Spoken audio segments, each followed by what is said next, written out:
On vous souhaite la bienvenue à ériclatour.com, une émission entièrement dédiée aujourd'hui à la médiation citoyenne du Haut-Richelieu. C'est un service totalement gratuit qui existe depuis près de 7 ans dans la région. On a réglé jusqu'à date 350 conflits. Ce sont tous des conflits, mais qui ne sont pas de nature familiale. Donc, ce n'est pas de la médiation familiale. Ça peut être un conflit à l'intérieur d'un conseil d'administration, un conflit entre voisins. Bref, on reçoit les personnes responsables et on fait bien sûr le bilan de leurs activités à l'instant.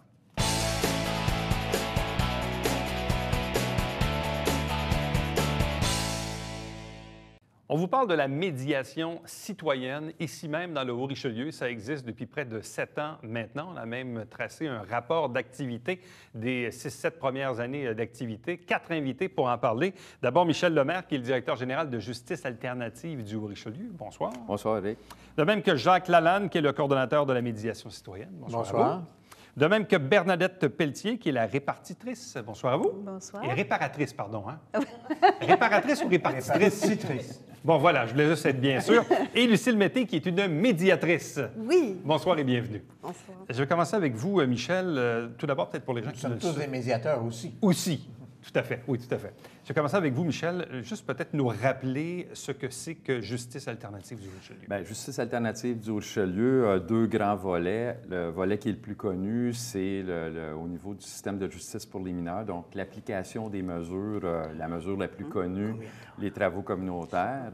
Et à l'intérieur de ça, bien, il y a un volet aussi de la médiation entre les personnes victimes et les jeunes qui ont commis des délits. De là, le lien avec la médiation citoyenne où cette expertise-là, on l'amène dans la collectivité, dans la communauté, dans les écoles, le règlement des différends. C'est une forme de prévention. Mais Justice alternative a à gérer ces mesures-là, exemple avec le tribunal de la jeunesse, avec les centres jeunesse, les policiers. Ça, c'est prévu, la loi sur le système de justice pénale pour les adolescents. Puis l'autre volet, dans la communauté, les activités à caractère préventif. À quel moment la médiation a fait son apparition dans l'enceinte de Justice alternative? Qui a eu l'idée? C'est sorti comment? Ça fait très longtemps que les organismes de justice alternative du Québec ont développé cette expertise-là, même sous la loi des jeunes contrevenants dans les années 90. On appelait ça la conciliation avec la victime. Au fil du temps, c'est devenu de la médiation, puis c'était reconnu par le gouvernement du Québec, par les centres jeunesse. C'est pour ça que c'est les organismes de justice alternative qui procèdent à la médiation au niveau des jeunes contrevenants. Bon, vous, M. Lalanne, à quel moment avez-vous fait votre apparition au sein de la médiation citoyenne? Bien, il y a 7 ans. Ça va faire 7 ans à la fin de cette année qu'on fait de la médiation citoyenne, à la suggestion de Michel, d'ailleurs. Alors, je prenais ma retraite d'une boîte de formation, de prévention et de résolution des conflits. Alors, j'avais des outils déjà que je pouvais mettre à la disposition. Et nous avons annoncé des formations, nous avons formé des médiateurs. Et à chaque année, on en forme des nouveaux aussi. On en a à peu près une douzaine de médiateurs actifs. Et 2 fois par année, on donne une formation de 15 heures à des gens qui ont quand même déjà une expérience dans les sciences humaines pour pouvoir aider des citoyens à résoudre leurs conflits. Vous, Mme Pelletier, à quel moment êtes-vous devenue médiatrice et d'où émanait ce désir de vous impliquer? Moi, ça fait 4-5 ans maintenant. Et mon désir, en fait, ce qui m'avait intéressé, c'est le fait que c'était comme la résolution de conflits d'une façon où il n'y a pas de perdants, puis il n'y a pas de gagnants. Ça satisfait les 2 parties. J'avais une expérience de travail dans une usine où la gestion, c'était de diviser pour mieux régner. Donc, j'en avais marre du conflit. Et puis, c'est ça qui m'a attirée au début. C'est lourd, les conflits? Moi, ça a été lourd. Vivre ça a été très lourd depuis ces 15 années-là que j'avais passé dans cette usine-là. Oui, effectivement. Madame Mété, vous êtes médiatrice depuis combien de temps? Moi, ça fait un peu plus qu'1 an. Et pourquoi? Bien, moi, à l'époque que j'étais en politique, que j'étais députée, je connaissais Justice alternative, je connaissais Michel, et j'adorais l'approche qu'ils avaient avec des jeunes. Et Michel m'avait dit que ça existait dans d'autres régions. Et là, je lui ai dit, écoute, je crois tellement à la médiation qui désamorce les conflits souvent, puis qui dégage beaucoup d'autres ressources, policiers, palais de justice et tout. J'aimerais ça qu'on parte ça, puis moi, je vais te donner un coup de main, un peu financièrement, si tu veux partir ça. Alors moi, évidemment, j'y crois depuis très longtemps. Puis là, j'avais du temps récemment, puis il y avait une formation qui s'est faite, puis j'ai suivi la formation. Puis est-ce que vous avez eu l'occasion, jusqu'à présent, d'exercer Ben votre, oui. votre Oui. travail de médiatrice à quelques occasions? Oui, 5 ou 6 cas déjà, au moins, oui. Ça a été une belle expérience. Bien, en fait, je continue de croire que même les cas où on n'arrive pas à avoir nécessairement une entente signée ou tout ça, il y a de l'éducation qui se fait. Et puis, il y a des cas, bien ça, je laisserai en parler, mais souvent, en tout cas, les cas que j'ai eus, des fois, ils sont même en détresse. Puis quand on a l'écoute, on désamorce ça. Puis le conflit vient souvent d'autres choses. Bon, les conflits partent souvent d'une petite affaire, puis ça grossit, ça devient énorme. Puis quand on intervient là-dedans, bien, en tout cas, ça apporte vraiment une autre approche. Puis je pense que ça libère souvent les tribunaux. Puis, bien, j'ai vraiment, j'aime l'expérience, puis je trouve que c'est quelque chose qui devrait s'établir, se propager. De toute façon, bientôt, la loi va exiger, je pense que c'est en 2016, le Code de procédure civile va exiger qu'on considère la médiation avant d'enregistrer une cause en justice. Monsieur Lalande, c'est quoi la différence entre la médiation, parfois qu'on entend parler, bon, les gens se séparent, se divorcent, font affaire avec un avocat, un notaire qui fait office de médiateur, versus les services que vous offrez, la médiation citoyenne. C'est quoi la différence entre les deux? C'est très clair. Nous, on fait de la médiation entre des citoyens dans n'importe quelle condition, sauf ceux que vous venez de mentionner. Et pourquoi? Qui s'appelle la médiation familiale, parce que la médiation familiale est encadrée par le ministère de la Justice de façon très précise et qui ont une formation spécifique, qui ont une accréditation spécifique. C'est comme une spécialité, si je peux dire. Nous, on est des généralistes et eux sont des spécialistes. Alors, nous, on fait des médiations entre des citoyens. Ça peut être... Les gens pensent souvent aux conflits entre voisins. C'est sûr qu'on en a plusieurs, mais c'est aussi des gens qui font partie de syndicats de copropriété. Ce sont des gens d'une même famille qui ont des conflits lors d'une succession, lors de l'aménagement du petit-fils avec la grand-mère qui avait dit qu'il travaillerait, mais qui ne travaille pas trop. C'est aussi entre des clients et leurs fournisseurs. C'est entre des entrepreneurs et des clients aussi. Bref, tout genre de conflit, mais qui n'est pas de nature familiale tel qu'on le décrit par la loi. Qui n'est pas relié au divorce et à la séparation, qui est encadré par le ministère de la Justice et qui est gratuit si les gens ont des enfants. Monsieur le maire, je regardais d'ailleurs dans le rapport d'activité au niveau des statistiques, parce que, bon, parfois les gens... Puis je suis quand même assez surpris parce que vous avez des chiffres quand même assez étonnants. On parle de quoi? 350 cas de résolution là, depuis le démarrage de la médiation. Il y a beaucoup de situations qui nous sont référées. Bien, c'est ça la question parce que... Mais pour vous dire qu'au Québec, à Saint-Jean, on est peut-être les champions. Il faut se taper dans le dos des fois. Là. On a peut-être le plus haut taux de personnes qui nous sont référées. Pourquoi ça? Parce que quand on a parti la médiation avec l'aide là, des députés et tout ça, c'est qu'on avait comme partenaire, on avait les caisses populaires, on avait Pasquier, on avait les députés, la municipalité, le service de plainte, l'urbanisme, le service de police. Donc, ces gens-là nous disent aux gens, donnent notre carte, de nous appeler. Ils font appel à nos services. Bien, je voyais, entre autres, parce que vous faisiez référence, M. Lalande, entre autres, à des chicanes de voisins. Bon, ça, c'est le conflit traditionnel. Puis je voyais d'ailleurs dans vos statistiques, c'est quoi, à peu près 30 de vos cas qui vous sont référés directement par la police. Donc, ça veut dire que la police connaît vos services. Oui, et visiblement, les agents le vendent bien, là. Oui, bien, les policiers et l'urbanisme sont souvent face à des conflits pour lesquels ils n'y peuvent rien, si je peux dire.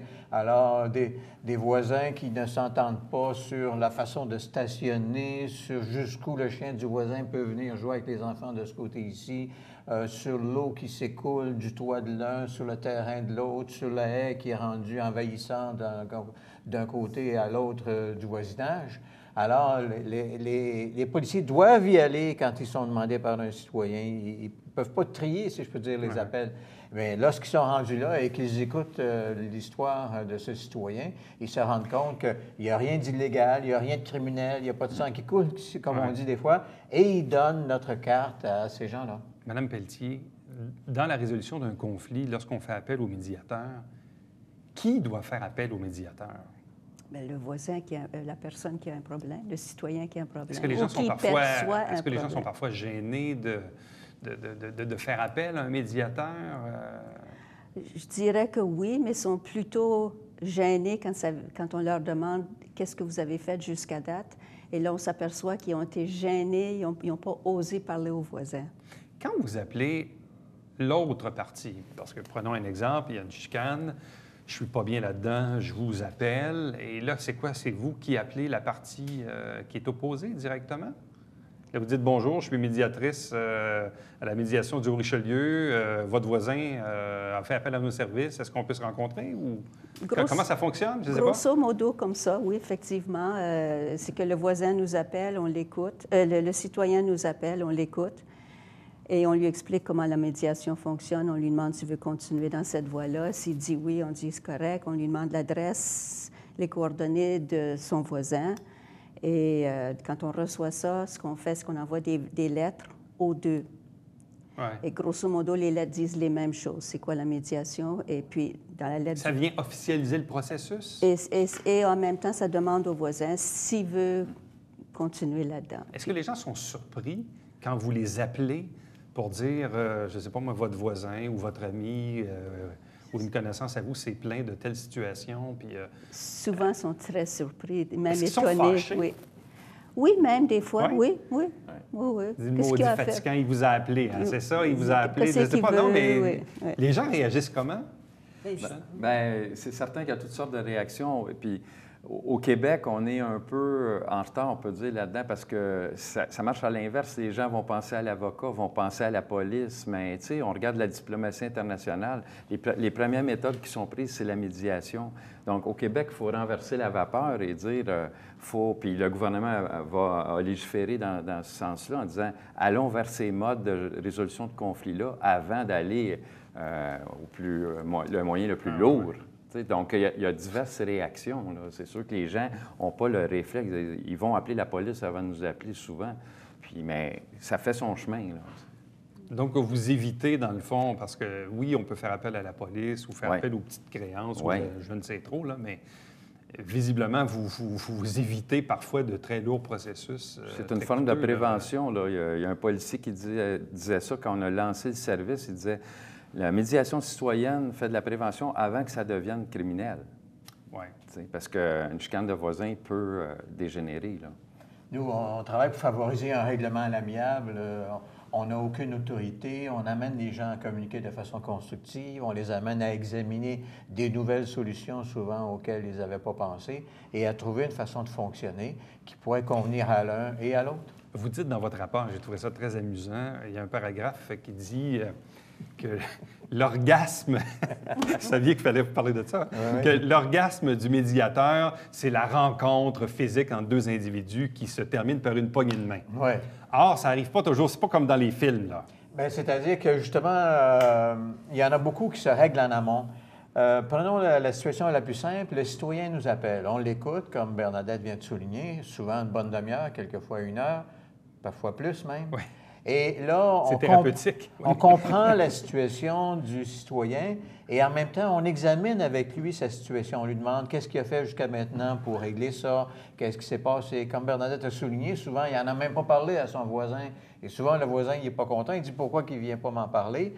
Alors, parfois, ça peut suffire. On peut dire, bien, essayez de lui en parler un peu comme vous m'en parlez. Et si ça se règle, tant mieux. Si ça ne règle pas, rappelez-moi.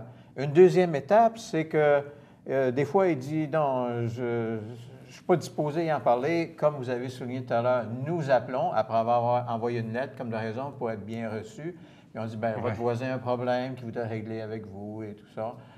Le déneigement, votre déneigeur envoie sa neige chez lui et puis là, ça ne fait pas l'affaire comme de raison. Et souvent, il préfère que on fasse l'intermédiaire. Ça s'appelle Ouais. la médiation indirecte. Alors, nous, on parle à un, on parle à l'autre, on dit, bien, j'ai parlé à ton voisin, et puis là, il dit qu'il va parler à son déneigeur. Il ne savait pas, il était tout surpris. Et un petit nombre, un petit pourcentage viennent se rencontrer soit à nos personne, bureaux ouais. ou se rencontrent face à face chez eux. Nous allons souvent chez les gens. Nous allons dans des conseils d'administration pour les aider à mieux s'entendre. Nous allons dans des organismes pour les aider à mieux fonctionner. Parce qu'en fait, quoi, vous traitez une 60aine de cas par année? On est rendu plus que ça. Plus que ça? Oui, oui. Par année? Oui, on est rendu, on approche de la centaine, ou pour mieux dire, actuellement, on dirait qu'on a à peu près une demande par 1000 habitants. OK. Et sur une centaine de cas, il y en a combien qui se terminent par une rencontre physique entre deux individus? 10-15 OK. Les autres, c'est plus notre intervention au téléphone. Téléphonique, là. Oui. Bon. Madame Mété, vous dites, bon, ça fait à peu près un petit peu plus qu'un an que vous êtes médiatrice, 5-6 cas jusqu'à présent. Évidemment, sans nommer les individus, évidemment, tout ça reste hyper confidentiel. Qu'est-ce qui vous a frappé jusqu'à présent dans les cas de résolution auxquels vous avez été impliqué? Bien, en fait, je trouve qu'on n'a pas appris à communiquer, on dirait. Les gens n'ont pas appris à communiquer. Il y a quelque chose qui les agresse, ils n'en parlent pas tout de suite, puis la pression monte, puis quand ça communique, c'est pas nécessairement harmonieux. Donc, quand on intervient, on est un petit peu on calme un petit peu ça, on s'arrange pour que les gens communiquent dans le respect. L'autre chose, les gens découvrent ce service-là. C'est étonnant. C'est vrai, c'est pas connu. Puis comme Michel le mentionnait, c'est pas un réflexe qu'on a quand il y a quelque chose d'appeler la médiation. Puis il y a un grand étonnement de la part des gens à savoir que c'est un service qui est gratuit. Puis souvent, moi, il y a des cas, j'ai mis une trentaine d'heures quand même dessus, là. Ah ouais. Et ça, on ne sait jamais Mais moi, je pense Est-ce que ça s'est réglé? Bien, ça s'est réglé. Les deux voisins sont déménagés, les deux. Bien, ça s'est réglé. Mais, ça de même. non, mais moi, je me suis sentie vraiment utile dans le sens, c'était rendu tellement dramatique pour les deux. Tu sais que les Est-ce que vous avez fait la caméras, recommandation? Vous avez dit à un, vendez votre maison, vous avez dit à l'autre, vendez votre maison. Non, j'ai pas eu fait. En tout cas, ça s'est terminé comme ça, les deux, puis vraiment rapidement qu'ils ont déménagé, tu sais, sans se parler. Ils savaient même pas les deux qui déménageaient. Je les ai parlé après, mais en tout cas, c'est... Mais à la base, c'était quoi? C'était une chicane de clôture, de déneigement, de tondeuse? C'est parti avec un problème d'une un enfant qui avait des poux. Ouais. C'est parti avec ça, que là, les jeunes l'ont en tout cas, les jeunes ou le père, je ne sais pas trop, ils l'ont agacé avec ça. La mère a répliqué. Ça monte en épingle. Et là, Je pense qu'il n'y avait plus d'intervenants.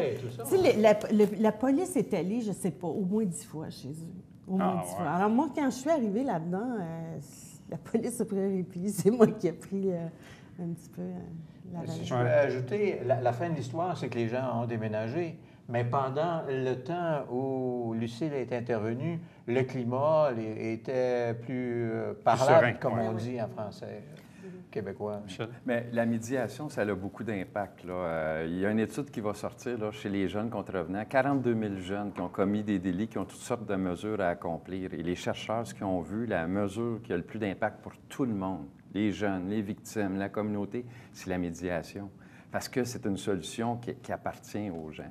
Fait que c'est la même chose, ça a énormément de retombées, parce que sans que les gens redeviennent les meilleurs amis du monde, il y a comme une paix qui s'installe un peu plus, il y a un climat, puis les gens peuvent passer à autre chose.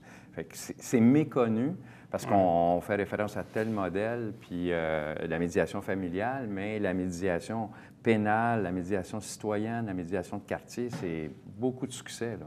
Vous, Mme Pelletier, dans 5-6 ans, quels sont les faits saillants de votre travail de médiatrice? Est-ce qu'il y a des exemples qui vous viennent en tête? Bien, mon cas classique, c'était celui qu'on avait une famille monoparentale dans un quartier, c'était une rue, un cul-de-sac. Alors, les gens se connaissaient très bien. Et là, les gens avaient beaucoup de griefs contre cette famille-là. Ça allait les poubelles qui étaient placées avant le temps, les voitures stationnées sur le gazon, l'adolescent qui avait des amis, les voitures allaient trop vite dans la rue. Puis tout comme c'était une rue où il y avait beaucoup de petits-enfants, bien, les gens trouvaient que c'était dangereux. Et quand on a réussi à faire la rencontre face à face, la personne de la famille monoparentale, quelques représentants du quartier. La dame, elle était étonnée.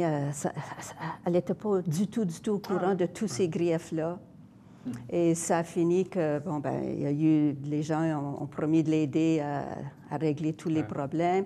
Et on a reçu un beau témoignage, une lettre quelques mois plus tard, comme quoi la paix s'est installée dans le quartier. Et même quand il y a eu un incident grave dans sa famille, tout le monde du quartier était venu à son secours. Alors, je pense que c'est vraiment un des plus beaux cas qu'on a eu. Bernadette, c'est une ange. Non, mais c'est de voir aussi, dans certains cas, où les gens ne se doutent même pas qu'ils sont à la source là, d'un conflit. Là. Oui. C'est spécial quand même. C'est un grand pourcentage. On pense que les gens, lorsqu'il y a un conflit, un peu comme tu disais, les Québécois sont violents, pas du tout. Les gens sont plutôt portés à endurer, comme on dit, et à ne rien dire. Et à un moment donné, ils nous appellent et ils disent « Pourriez-vous lui parler? » Et on dit « Lui en avez-vous parlé? » Et souvent, ils disent « Bien, je ne suis pas trop à l'aise. » Et souvent, le premier pas, c'est quand nous parlons à l'autre personne. Et souvent, les gens aussi, bien, on dit souvent que les Québécois n'aiment pas la chicane. Peut-être notre petit côté judéo-chrétien qui fait qu'on endure bien les affaires, là, puis on se retient. Puis en même temps, là, on se dit, bien là, si je me plains, ça va peut-être juste augmenter le problème plutôt que de le régler. Il y a ça aussi dans les craintes. Oui, puis nous, quand on appelle les gens, ils disent « Ah, qui a fait une plainte contre moi? » On dit « Il n'y a aucune plainte contre vous. Il n'y a aucun dossier à votre nom. Nous, on est là pour favoriser la bonne entente et quelqu'un a fait appel à notre aide pour favoriser la bonne entente avec vous. » Alors, on essaie de mettre ça dans un alignement constructif, si je peux dire. Ouais. On a réglé des cas assez corsés dans des groupes communautaires, exemple, où il y avait des difficultés dans les conseils d'administration. Et s'il n'avait pas passé par la médiation, il s'en allait avec les avocats. Oui. Et puis, ça aurait peut-être fait les médias. Tu sais, donc, on a aidé, puis les gens ont fonctionné très bien par la suite. C'est sûr qu'on parle beaucoup de chicanes de voisins, là, mais en même temps, bon, ça, c'est un exemple. Là, des chicanes de conseils d'administration dans des organismes. Oui. Il y a d'autres exemples aussi. Mais dans les conseils d'administration, ce qu'on constate souvent, c'est qu'il y a des conflits qui, je dirais, déboulent parmi le personnel.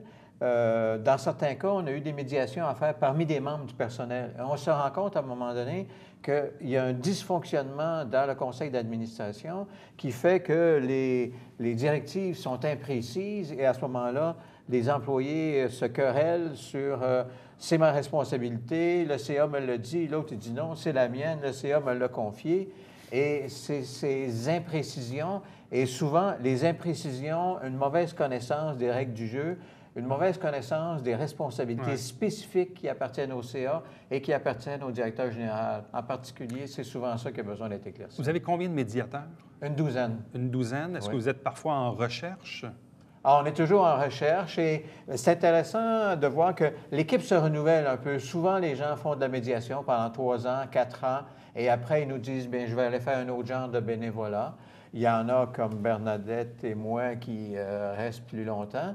Mais c'est à peu près 3 ou 4 ans la moyenne. Et quelle est la formation que vous leur donnez? On donne une formation de 15 heures qui est aux 3/4 pratique, qui est faite à base de mise en situation, qui sont fondées sur des cas que nous avons eus. Et il y en a un qui fait, disons, le président du conseil d'administration, le directeur général, l'autre fait la directrice des ressources humaines, et ils ont chacun un rôle à jouer. Et après l'avoir joué, bien, on en discute, il y a des observations, il y a des fiches d'évaluation et on apprend beaucoup par la pratique comme ça. Et en plus, il y a la formation continue. Il y a la formation continue. Tous les 2 mois, on a nos rencontres de formation continue et de discussion de cas et de petites nouvelles aussi, de nouveaux projets. Il y a toujours des nouveaux projets qui sont en cours. Et quand on est médiateur, médiatrice, ça demande à peu près combien d'heures par semaine, par mois, par année? Ça varie. Parce que Mme Lucille disait tantôt une trentaine d'heures sur un cas. Si c'est échelonné, c'est plusieurs mois. Oui, bien, non, un mois. À 30 heures sur un mois. Ah oui, ça a été. Mais celui-là, c'était un gros cas. C'était un gros cas. C'était un gros cas. Mais sinon, Bonavenance. 2-3 heures par semaine, tu dirais, une personne? Moins que ça, je pense. Une couple d'heures comme ça. Ouais. Enfin, Juste pour ne pas faire peur au monde. C'est là. ça. oui, c'est ça. pose la Ben, on question. essaie, Ouais. avec notre douzaine, on essaie Ouais. de confier un cas par personne par mois. Et parfois, ça peut se régler en une demi-heure, parfois en 3 heures, Ou parfois en 30 heures. exceptionnellement en 30 heures. Exceptionnel. Bien, à vous quatre, merci beaucoup. Donc, en Merci. souhaitant, bien sûr, que ça ait permis aux gens de connaître, même si le service existe déjà depuis 6-7 ans. Est-ce que vous voulez qu'on donne notre numéro de téléphone? Oui, allez-y donc. 347-0065. 347-0065, médiation citoyenne du Richelieu. Donc, avant de faire appel aux policiers, aux avocats, aux pompiers, vous pouvez appeler médiation citoyenne du Richelieu. Merci beaucoup. Merci beaucoup. Merci. Merci bien. Restez avec nous au retour, c'est le Babillard quotidien.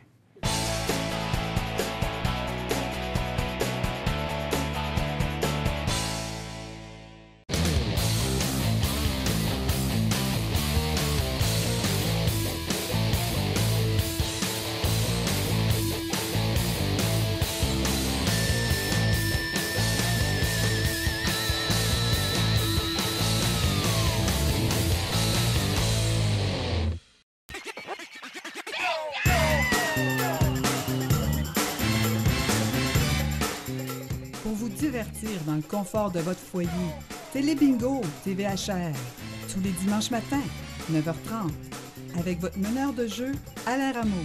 C'est un rendez-vous.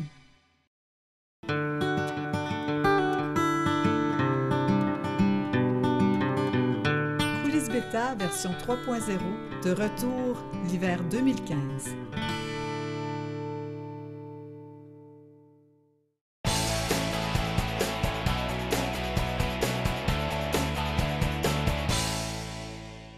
À la suite de la Guignolée 2014, la Société Saint-Vincent-de-Paul-Saint-Jean sera en mesure de remettre 1000 paniers de Noël aux plus démunis de la région, de la ville, en fait l'ancienne ville de Saint-Jean-sur-Richelieu.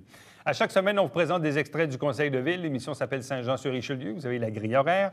Télébingo tous les dimanches matins, 9h30 en direct. Il y a un seul dimanche où il y aura une pause entre Noël et Jour de l'An. Sinon, bien sûr, il y a des bingos avant et après. Donc, tout le dimanche matin à 9h30 en direct au câble 09. Pour connaître la liste des dépositaires, tvhr9.com ou 358-1912. Et pour me joindre directement, Éric Latour à commercial tvhr9.com. À demain. Bye-bye.